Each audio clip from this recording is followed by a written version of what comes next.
Hi, I'm Maron Zaren from Premium Real Estate, and today with me is Sandy Callanan. Hi Sandy. Hi Maron, how are you? I'm fabulous, how about yourself? Very good. Lovely day here in Browns Bay. Beautiful, and we're at the Coffee Club in Browns Bay, so if you do want a really good cup of coffee, this is the place to come. Sandy, thank you for joining me today, and I just wanted to catch up with you and see if you've got any insight for us for the bright line test. Sure.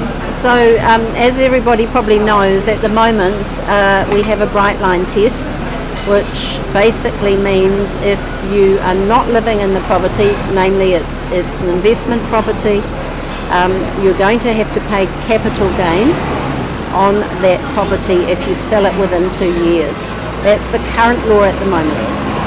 And the amount that you pay on tax, is that just on the profit or is that on the No, it's only on profit. So of course you take out all your normal expenses like the cost of the interest that you've been paying, any renovation costs, things like that. So it's always been the law that you have to pay tax on profit of properties that you sell within a 2-year framework.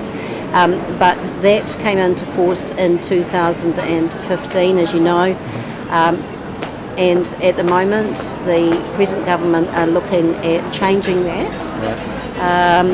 It's not been changed yet. It will come in. We are thinking that there won't be any opposition, unopposed by the opposition party. So it's looking like it's going to mean that it's going to be within a 5-year period. So instead of a 2-year period, they're going to look at extending that to a 5-year period. And the timing for it being introduced, I believe that it's going to royal assent, and until that happens, then the bill won't be introduced. But it was going to be in March this year. Yes. Well, it hasn't been passed yet. It hasn't been enacted. Right. So, but of course, with tax issues, there is normally consensus with all the government parties. So it's likely to be law. It's likely to be enacted around the 1st of June. So, not long. Not long. Okay.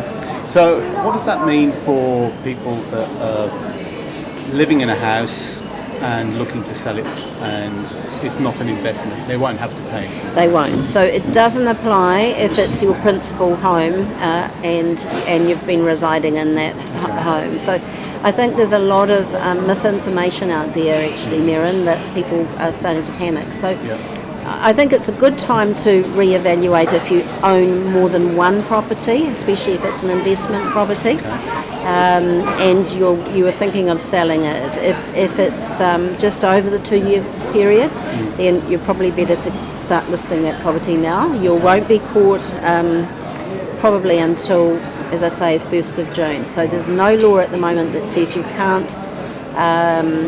You'll be taxed within a 5-year period. At the moment, it's still 2 years. Okay.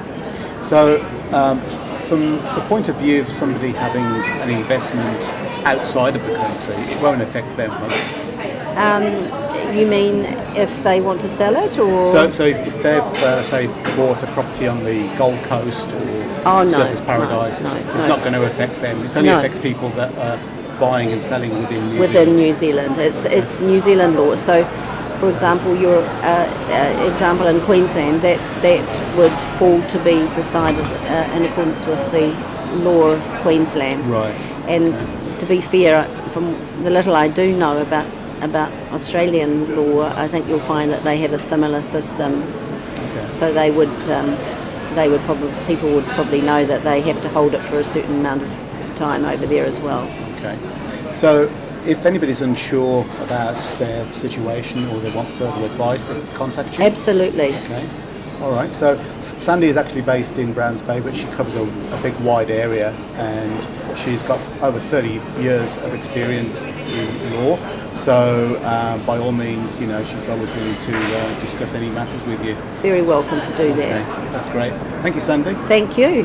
Have a great day. Thank you.